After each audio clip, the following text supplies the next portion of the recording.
Boa noite, irmãos. A paz do Senhor. Ainda em pé como você está, por favor, abra sua Bíblia, livro de Atos, capítulo 9. É uma alegria e um prazer estarmos na casa do nosso Deus. Deus de graça, milagre, bondade e amor, que é o nosso sustentador. Deus fiel, Deus conosco, Deus que é amigo e companheiro.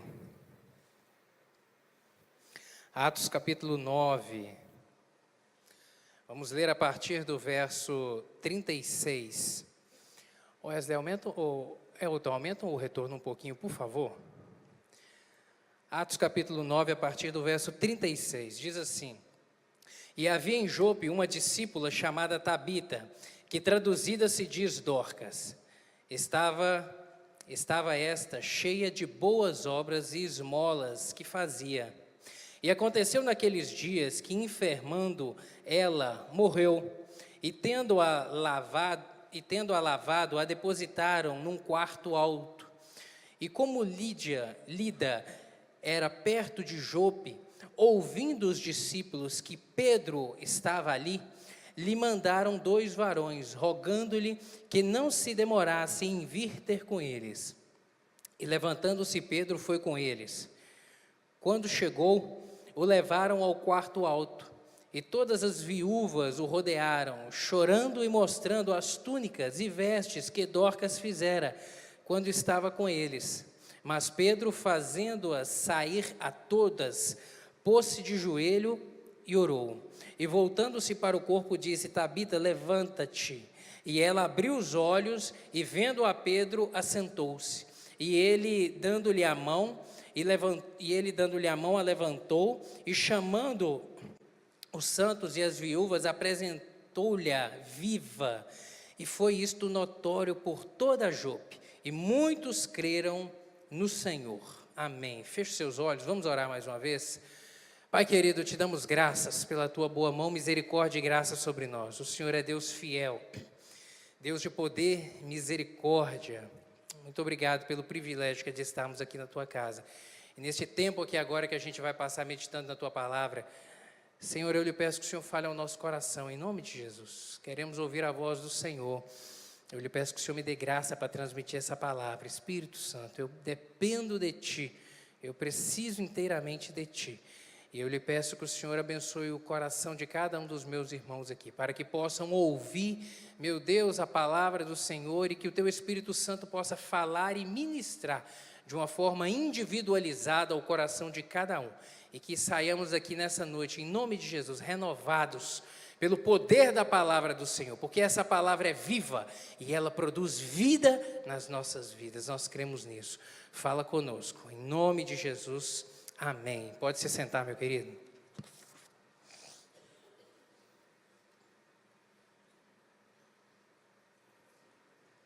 O nosso Deus, ele possui inúmeros atributos, nós sabemos disso. Onisciência, onipresença, onipotente, Deus que tem todo o poder e toda a autoridade, Deus que tudo controla. E um também dos atributos do Senhor é que ele é organizado. O nosso Deus é extremamente organizado. A gente pode perceber esse atributo do Senhor quando a gente contempla a natureza que Ele criou. Ele criou tudo de uma maneira, tudo no seu devido lugar e no momento certo.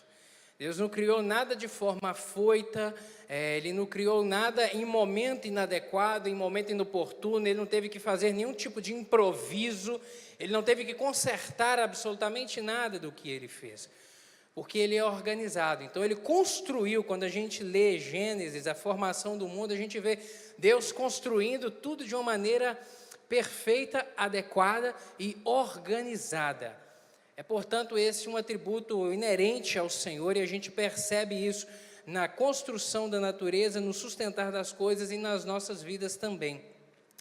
Mas é interessante a gente observar que para que tudo funcione de maneira adequada, para que tudo permaneça em ordem, assim como o Senhor criou, o Senhor estabeleceu regras, o Senhor estabeleceu leis, por exemplo, leis da natureza.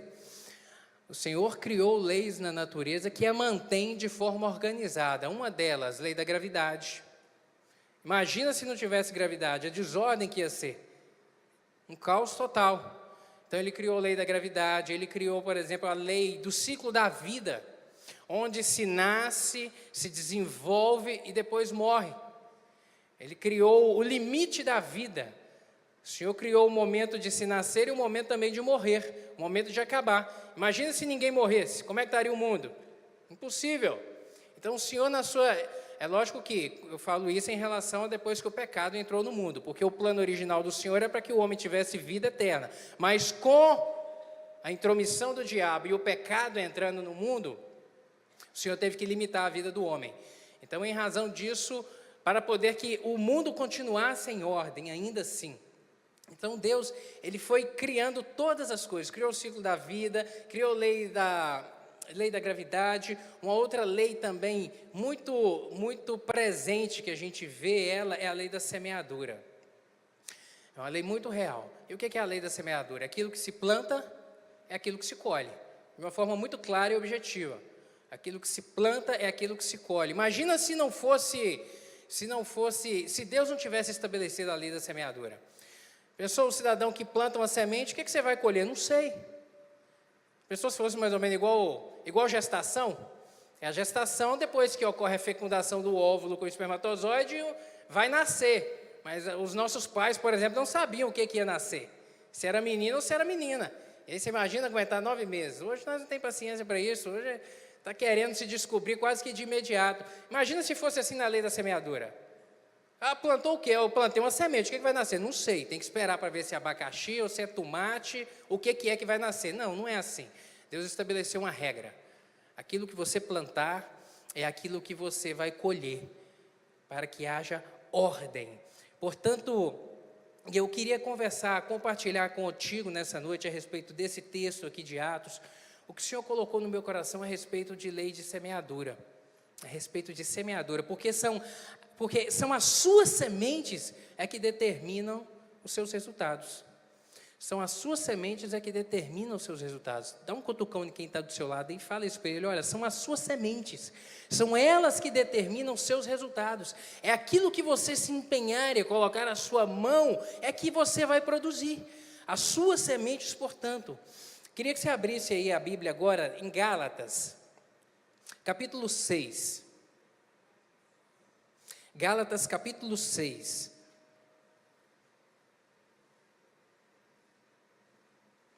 Versos 7 e 8. Diz assim.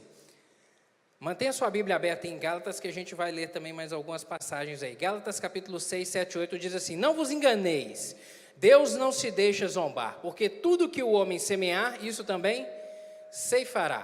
Porque o que semeia na sua carne, da carne ceifará a corrupção, mas o que semeia do Espírito ceifará a vida eterna. Não vos enganeis, Deus não se deixa zombar, porque tudo que o homem semear, isso também ele ceifará. É interessante a gente observar que essa expressão zombar aqui não significa caçoar de Deus, não significa fazer piada de Deus, não significa isso, significa na verdade ignorar. A aplicação que Paulo está querendo trazer nesse texto aqui, quando ele escreve aos Gálatas, é isso, olha, não ignore a Deus, não ignore a lei da semeadura, instituída por Deus, porque aquilo que o homem semear, será aquilo que ele vai plantar. Então não tente ignorar a Deus como se ele fosse um tolo, não tente ignorar a Deus, não faça isso, não zombe de Deus dessa maneira, porque aquilo que você plantar será aquilo que você vai colher. A colheita, e é interessante a gente observar que ela é proporcional à semente e à quantidade. E a qualidade e a quantidade de semente. A colheita, aquilo que se vai retirar é proporcional à qualidade da semente e à quantidade da semente. Aquilo, por exemplo, coisas na nossa vida pessoal, nos nossos relacionamentos, coisas boas que se podem plantar. Amor, compaixão, misericórdia, carinho, bondade, estender a mão, chorar, se alegrar com os outros ou no contexto dos outros. Isso são todas sementes boas que se pode plantar e que vão gerar frutos bons. Quem planta amor vai colher amor, isso é claro. Quem planta misericórdia, compaixão, aquele que estende a mão, no momento em que ele precisar de colher, ele vai colher o quê? A mesma coisa, a mesma coisa. Eu tive amigos em momentos de muita dificuldade na minha vida, eu tive amigos que eu plantei junto com eles amor, oração, cuidado, e em momentos que eu precisei, momentos de dificuldade na minha vida, eu pude colher na vida de pessoas isso, amor, misericórdia, compaixão, oração, pessoas que se aproximavam de mim apenas para poder dizer, vou orar com você, era o que eu precisava. Momentos que eu precisei de pegar o telefone e ligar para amigos e falar, ora comigo, porque eu estou precisando que alguém ore comigo, eu estou precisando. Quando a gente planta isso, a gente colhe isso também. Agora, o inverso também é verdade? É verdade. Quando se planta rancor, quando se planta ciúme, ódio, inveja, fofoca, quando se planta isso tudo, vai colher também na mesma medida.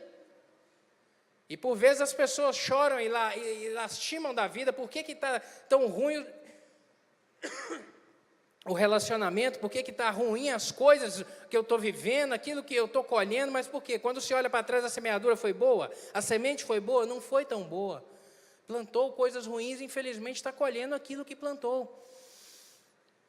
Provérbios 22, apenas a parte A do verso 8, diz o seguinte, o que semear a perversidade colherá males. O que semear perversidade colherá males. O próprio Salomão, na sua grande sabedoria dada por Deus, ele atesta isso, e ele foi um observador da vida do ser humano. Nesse texto, o primeiro texto que nós lemos lá de Atos, Dorcas, ela é um exemplo de quem plantou boa semente. É impressionante a história de Dorcas. É apenas esse registro, esses poucos versículos aqui do capítulo 9. Mas quando a gente começa a imaginar isso e a tentar nos contextualizar nessa história, a gente fica impressionado. A Bíblia diz que ela era uma discípula. Ou seja, ela era uma seguidora da mensagem de Cristo. E ela vivia o Evangelho de uma maneira muito genuína, ajudando as pessoas, tendo misericórdia das pessoas, tendo compaixão, suprindo, fazendo o que era possível para poder suprir as necessidades dos outros. E ela adoece e morre. E quando alguém morre, o que se faz com o defunto? Enterra, né? Quando se morre, enterra. Esse é o normal, esse é o natural da vida. Quando se morre, enterra. As pessoas não fizeram isso. As pessoas próximas de Dorcas não fizeram isso. Imagino que quando essa mulher morreu, ficou um vazio tão grande no coração das pessoas, uma falta. Eles falaram, não tem como. E agora? E agora? Essa mulher está fazendo falta demais para a gente. As pessoas tiveram esse sentimento no coração de, não dá para viver sem Dorcas. A gente tem que fazer alguma coisa. A gente tem que fazer alguma coisa. E no Novo Testamento é a única história que tem registrado na Bíblia, onde a gente vê um defunto não ser enterrado e as pessoas irem buscar oração para que fosse feito algum milagre, para que fosse feita alguma coisa. Quando Jesus operou milagres de ressurreição, ninguém pediu a ele para orar pelo defunto. Ninguém foi atrás dele pedir para orar. Não, ele ressuscitou a filha da viúva de Naim, ela estava chorando, ele encontrou o velório, tocou no esquife, mandou levantar, o defunto não levantou. Quando ele ressuscitou Lázaro, as irmãs de Lázaro pediram a ele para orar pelo Lázaro, morto? Não pediram. Na verdade, o que ela falou? Nossa, o senhor chegou atrasado. Se o senhor tivesse chegado mais cedo, o senhor podia ter curado nosso irmão, ele não teria morrido. Mas agora já é tarde demais, ele já morreu. E Jesus vai lá e opera um milagre de ressuscitar Lázaro. Mas ninguém pede. E aqui nessa história a gente vê isso acontecendo. Eles não enterram o defunto, resolvem ir buscar Pedro. Pedro estava na cidade de Jope, cerca de 34 quilômetros de distância. De Jope a Lida. Ele estava, na verdade, em Lida, isso foi em Jope. Ele estava a 34 quilômetros de distância. E eles pediram para poder buscar Pedro. E 34 quilômetros nos nossos dias é fácil de andar, mas andar a cavalo ou a pé, como era o trajeto desse pessoal naquela época, não era nada fácil. Não era nada fácil. Mas, em resumo, eles não enterraram, deixaram o corpo guardado, foram buscar Pedro. E aí, quando Pedro chega, eles apresentam a história, o contexto da vida dela. E fala, não dava para viver sem Dorcas. Não dá para viver sem essa mulher era boa demais, ela está fazendo falta demais para a gente, Pedro. Ora a Deus, quem sabe Deus pode fazer um milagre. E Pedro ora e o milagre acontece. Mas é impressionante como é que a semente dessa mulher veio produzir frutos. É impressionante. E como eu disse, os frutos, eles são determinados pela qualidade daquilo que se planta e pela quantidade. À medida que se planta, será a colheita. A palavra do Senhor fala isso, 2 Coríntios 9, verso 6, e digo isso, quem semeia pouco, pouco também ceifará, mas o que semeia com abundância também ceifará. É na mesma medida.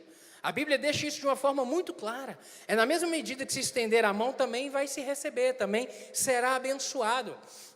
E a lei da semeadura, ela produz impacto na vida da gente na verdade, em todas as áreas. Em todas as áreas. Na área familiar. Quando se planta amor nos relacionamentos com os filhos, quando se planta cuidado, quando se planta respeito com os filhos, quando o filho planta obediência em relação aos pais, vai se colher o quê? Vai se colher coisa boa, vai se colher bênção, vai se colher alegria, vai se colher paz. Tudo coisa boa. Salmo 128, verso 1 a 4, fala a respeito disso. Bem-aventurado aquele que teme ao Senhor e anda nos seus caminhos, pois comerás do trabalho das suas mãos, feliz serás e tudo te irá bem. A tua mulher será como a videira frutífera à roda da sua casa, os teus filhos como plantas de oliveira à roda da tua mesa. Eis que assim será abençoado o homem que teme ao Senhor. Então, quando o homem ele teme ao Senhor, ele leva uma vida séria, uma vida de compromisso, uma vida de responsabilidade com as coisas, Deus o abençoa. Deus abençoa a sua casa, Deus abençoa a sua esposa, Deus abençoa seus filhos. Ele está colhendo dentro da sua casa aquilo que ele está plantando no relacionamento dele com Deus e dele com a sua casa. Porque também se ele apenas orar a Deus, se ele temer a Deus, mas for um mau marido, for um infiel, for um agressor, for alguém que não traz paz dentro de casa, ele também não vai colher coisas boas. Então aquilo que se planta no relacionamento familiar se colhe dentro de casa. Dentro de casa. Uma outra área, a área profissional, a gente sabe disso demais da conta, meu Deus, aquilo que a gente planta, quantas pessoas querem prosperar, mas tem preguiça? Tem como prosperar e ter preguiça? Não tem. São coisas incompatíveis. Coisas incompatíveis. As pessoas querem se dar bem, querem progredir, querem avançar no trabalho, na carreira profissional, no estudo, seja em que área for, profissionalmente, mas se não tiver empenho, se não tiver força, se não tiver dedicação, se não levantar cedo, se não suar a camisa, se não se dispor aquilo, vai para frente? Não vai. Não vai gerar bons resultados. Se semear pouco ali, vai colher pouco. Mas aquele que semeia com muita dedicação, com muito empenho, com muita garra, com muito zelo, esse é abençoado. E a palavra do Senhor nos fala isso. Provérbios 22, verso 29, diz: viste o homem diligente na sua obra? Perante reis será posto, não permanecerá entre os de posição inferior. Viste aquele que é diligente? Aquele que se empenha, aquele que se esforça, aquele que soa a camisa, aquele que realmente se dedica, ele será abençoado. A bênção do Senhor está em relação ao trabalho, porque a própria palavra do Senhor fala isso: vá ter com a formiga ao preguiçoso. O Senhor não se agrada daquele que deleita um pouco mais em dormir, deleita um pouco mais em descansar, não. O Senhor deseja ver em mim e em você dedicação, compromisso, para Ele nos abençoar. O maná só caiu do céu uma vez, só uma vez. Deus é Deus de misericórdia? É. Deus abençoa, Deus envia provisão? Envia, mas depende do nosso trabalho, depende do nosso empenho, depende de nós nos movermos. O Thomas Edison, grande inventor americano, patenteou inúmeras invenções que ele criou ou outras que ele adequou, que ele melhorou. Ele, em 1932, foi publicada uma matéria em um jornal americano, onde ele foi questionado a respeito de ser um gênio, inventou tanta coisa, inventou a lâmpada, inventou o microfone, aperfeiçoou inúmeros equipamentos da área cinematográfica, um inventor de muitas coisas. E ao ser questionado sobre sua genialidade, as pessoas falam: você é um gênio, como assim um gênio?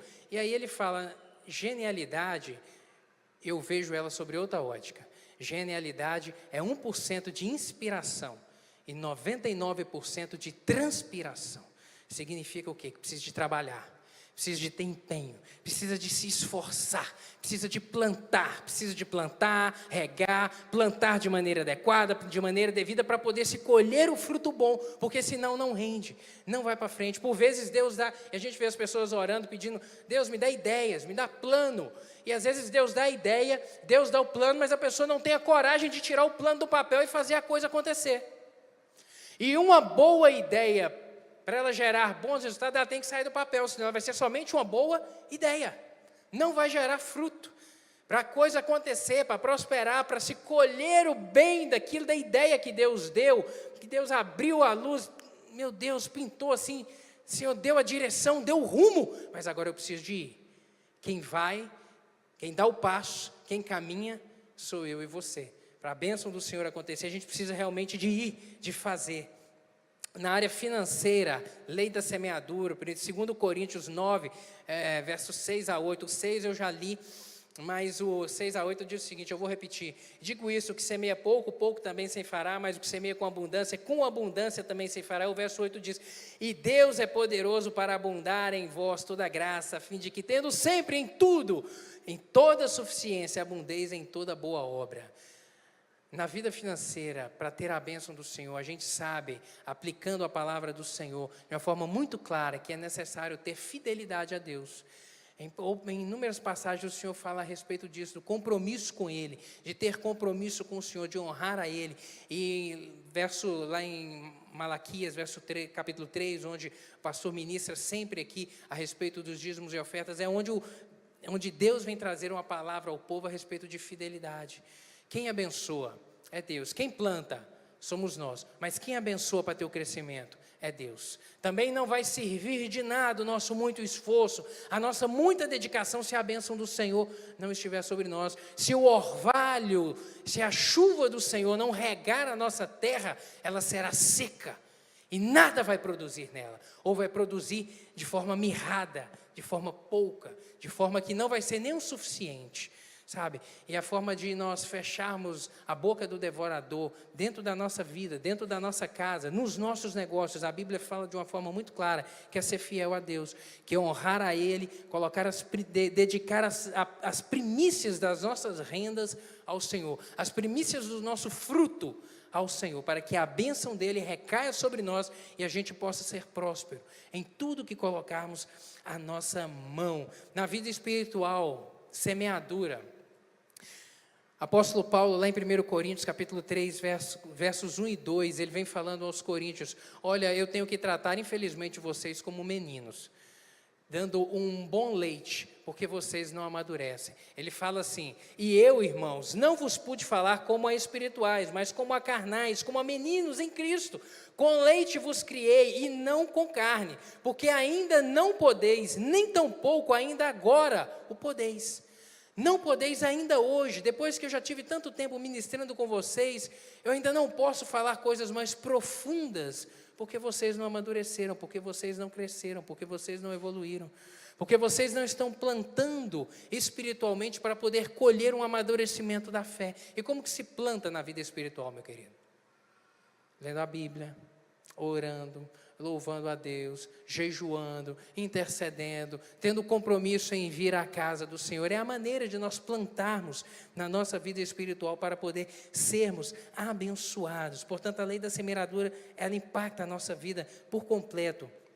Mas uma coisa é certa também, é possível que de repente você esteja semeando há algum tempo, fazendo a vontade de Deus, abraçando, cuidando, zelando de pessoas, estendendo a mão, plantando uma boa semente. É possível que de repente você já esteja há algum tempo fazendo isso, mas não esteja colhendo os frutos daquela boa semente que você tem plantado. De repente isso é possível que esteja acontecendo.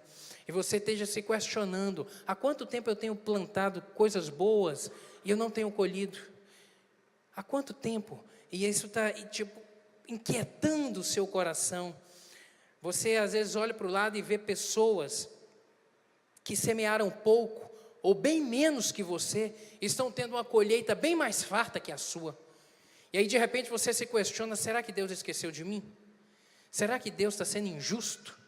Porque eu estou plantando há tanto tempo, eu estou me esforçando há tanto tempo, mas as coisas não estão acontecendo para mim, não estão acontecendo comigo, por que disso?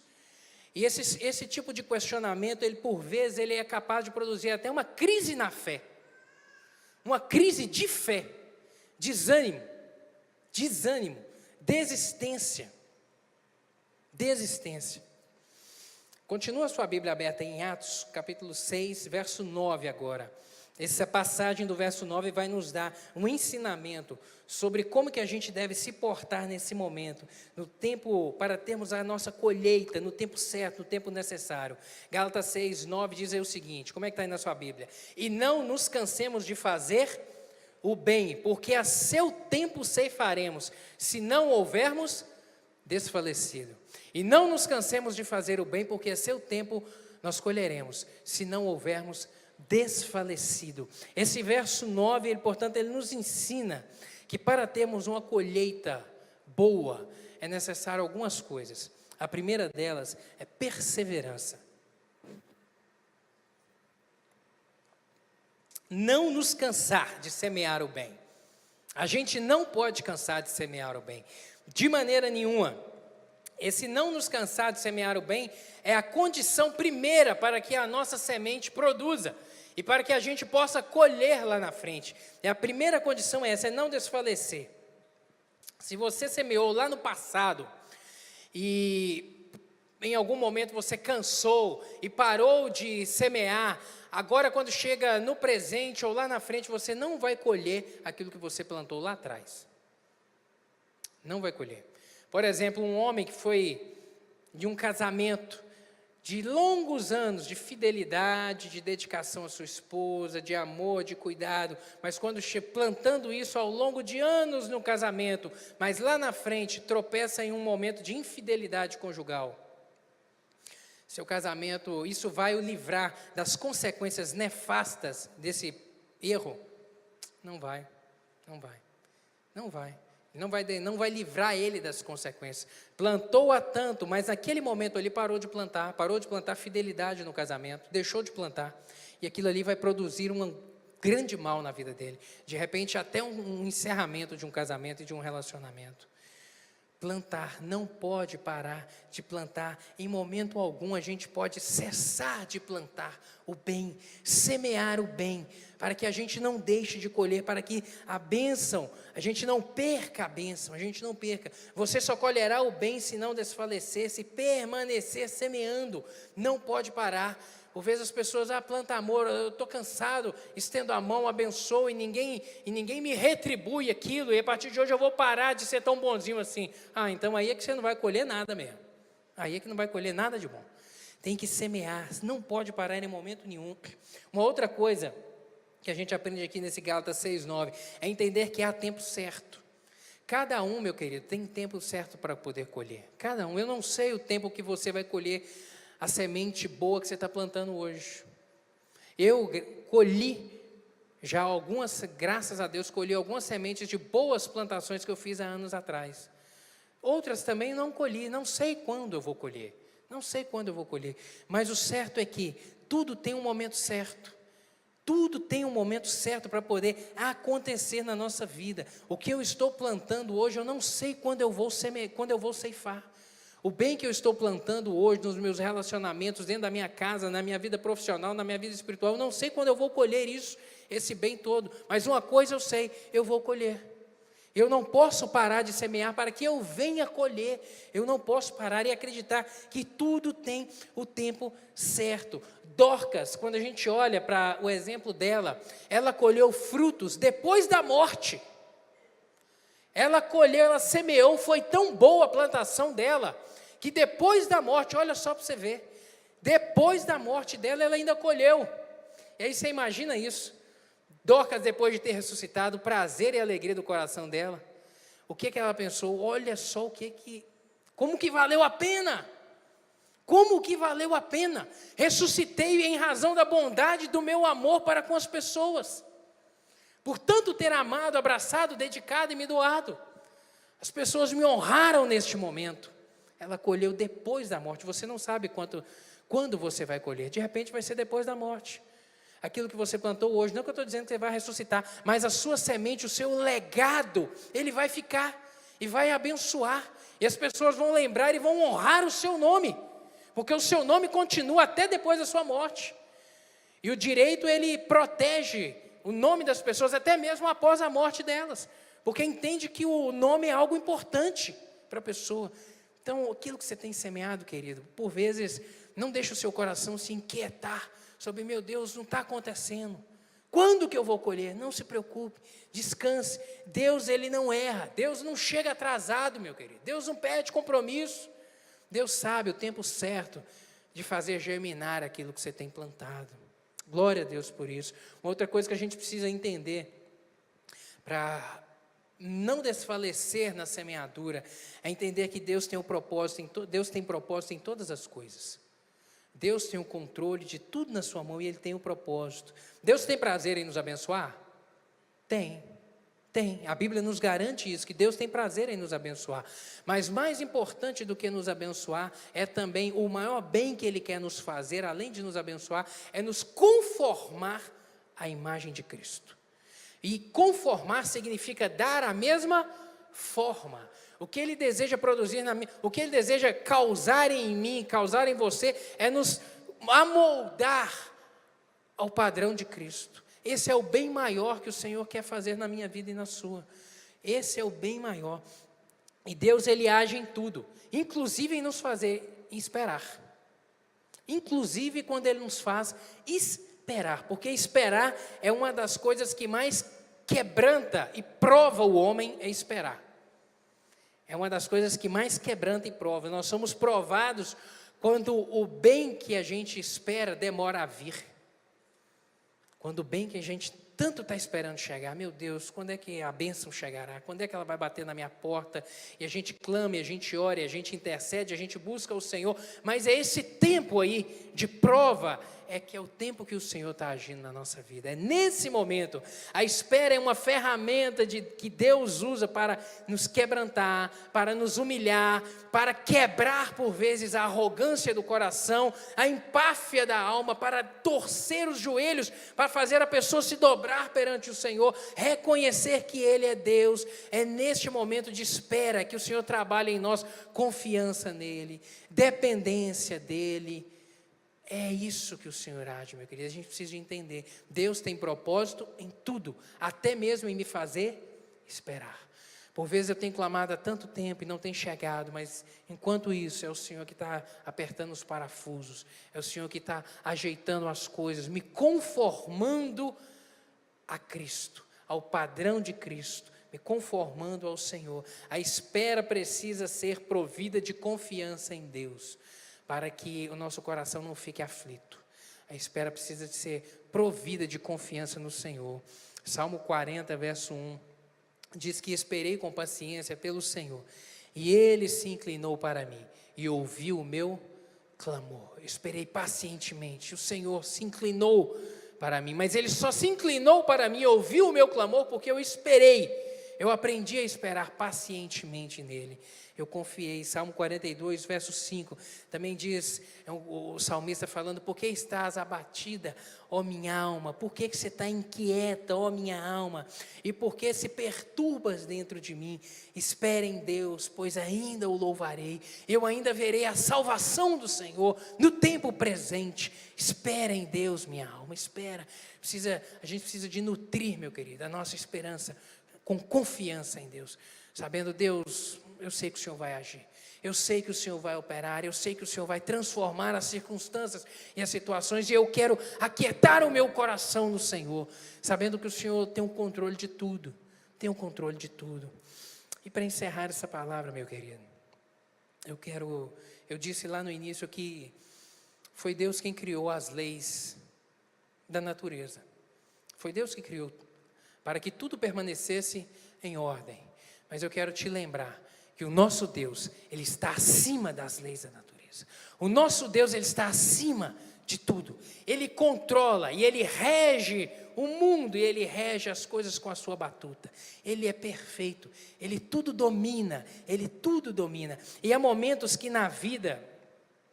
na vida que nós somos surpreendidos por problemas, por dificuldades, por situações que aos nossos olhos elas são completamente insolúveis, apesar de termos plantado boas sementes. Há momentos na vida que a gente é surpreendido por situações problemas terríveis, que a gente não vê solução, mas quando a gente olha para trás, a gente vê, mas eu investi tanto, eu semeei tantas boas sementes, por que agora essa situação insolúvel? O homem é pego de surpresa, embora tenha se empenhado, embora tenha servido a Deus, embora seja um homem ou uma mulher do Senhor, de oração, tenha investido, semeado semente na sua vida espiritual, no seu casamento, dentro da sua casa, no relacionamento familiar, profissionalmente, de repente ele é surpreendido por uma situação, por um problema, uma grande dificuldade que não vê a solução. É possível que isso aconteça? É possível. E nessas horas, muitos acabam, infelizmente, por murmurar, muitos acabam por queixar, muitos acabam por questionar a Deus. Nessas horas, muitos acabam por se frustrar e por desistir de continuar na semeadura, e por questionar Deus. Por que disso, Deus? Por que essas coisas estão acontecendo? Nessa hora, querido, é que a gente deve aquietar o nosso coração e entender que Deus, Ele tem o controle. Temos ao nosso lado um Deus que tudo pode, temos ao nosso lado um Deus que tudo faz, um Deus que nos ama, um Deus que cuida de nós com zelo, que tem prazer em nos abençoar e que tem poder para poder interferir nessa situação e mudar essa lei da natureza que por vezes está pesando sobre nós. Por isso, por esse momento de dificuldade de uma situação insolúvel, Deus tem o poder para virar a chave, para transformar a situação. Isaías 64:4 fala assim: porque desde a antiguidade não se viu, e nem com os ouvidos se ouviu, e nem com os olhos se percebeu, um Deus além de ti, que trabalha por aqueles que nele esperam. Um Deus além do Senhor. E para terminar, Salmo 34, verso 18. Perto está o Senhor dos que têm o coração quebrantado e salva os contritos de espírito. Perto está o Senhor, meu amado, perto está o Senhor. Eu não sei como você chegou aqui nessa noite, de repente, percebendo que algumas sementes que você tem plantado não foram tão boas assim ao longo da sua vida. De repente, percebendo que você precisa de mudar algumas sementes na sua vida para que a sua colheita seja diferente. Não sei se de repente você percebeu que você precisa de plantar mais, você está investindo pouco. Você está investindo pouco em relacionamento, pouco em amor, pouco em oração, pouco em leitura da Bíblia. Ou eu não sei se de repente você chegou aqui nessa noite com esse questionamento, ou vivendo esse contexto de estar se empenhando tanto, de estar semeando tanta coisa boa, mas não estar colhendo. Eu queria que você fechasse os olhos então para a gente poder orar junto. E se você está nessa situação, coloque a mão no seu coração aí, porque nós vamos orar, porque eu creio em milagre. Você veio aqui nessa noite também para poder orar, crendo em milagre. E o nosso Deus, Ele tem poder para transformar isso. Para poder te dar graça, para a partir de hoje semear uma semente diferente. E para abençoar as suas sementes, para que elas prosperem, para que elas frutifiquem na sua vida, e para de repente intervir no sobrenatural, intervir na lei da natureza de uma maneira sobrenatural, para poder abençoar e transformar essa situação na sua vida. Deus tem poder para isso. Pai, nós te damos graça, porque o Senhor é um Deus vivo, é um Deus de poder, o Senhor é Deus sobrenatural. Meu Deus, o Senhor conhece a vida de cada um dos meus irmãos aqui. O Senhor conhece o contexto de cada um, a lida de cada um. Meu Deus, aquilo que cada um tem plantado, semeado. Meu Deus, em nome de Jesus, o Senhor conhece também as dificuldades, as limitações e os problemas de cada um. Meu Deus, eu clamo nessa noite, em nome de Jesus. Deus, que o Senhor possa, Pai, dar graça. Meu Deus, aqueles que estão precisando de, ó Deus, semear boa semente, que tem tido até a boa intenção, mas não tem conseguido colocar em prática. Meu Deus, não tem conseguido, meu Pai amado, implementar nas suas vidas, meu Deus, sementes de paz, de bênção, de plantar amor, de plantar misericórdia. Por vezes é impaciente demais, por vezes é um pouco arrogante. O Senhor precisa de quebrar o espírito, meu Deus, para que plante uma semente melhor. Faz isso nessa noite, Pai, dá graça, em nome de Jesus, dá graça. Meu Deus, aqueles que estão semeando pouco, meu Deus, que entendem que precisam de aprender maneira a estender mais, a se doar mais, meu Deus amado, a implementar mais no reino do Senhor, meu Deus, a ser fiel ao Senhor de uma maneira mais intensa, meu Deus, incomoda e dá graça também, meu Deus, para que isso seja mudado, meu Deus, aqueles que, Pai, por vezes têm plantado há tanto tempo, mas não têm colhido. Meu Deus, aqueles que têm semeado há tanto tempo a boa semente do Senhor, de um relacionamento vivo com o Senhor, meu Deus, mas estão vivendo um tempo de dificuldade grande na vida. Meu Deus, o Senhor tem poder para nessa noite intervir no sobrenatural, porque o Senhor é o Deus que está acima de todas as leis da natureza. Meu Deus, eu lhe peço, transforma essa situação, meu Deus, desfaz o mal, intervém com a tua boa mão forte, meu Deus, e opera o milagre, porque tu és o Deus de milagre. Meu Deus, abençoa a cada um de uma maneira grandiosa, é o que eu lhe peço em nome de Jesus, meu Pai, amém. Deus te abençoe, meu querido.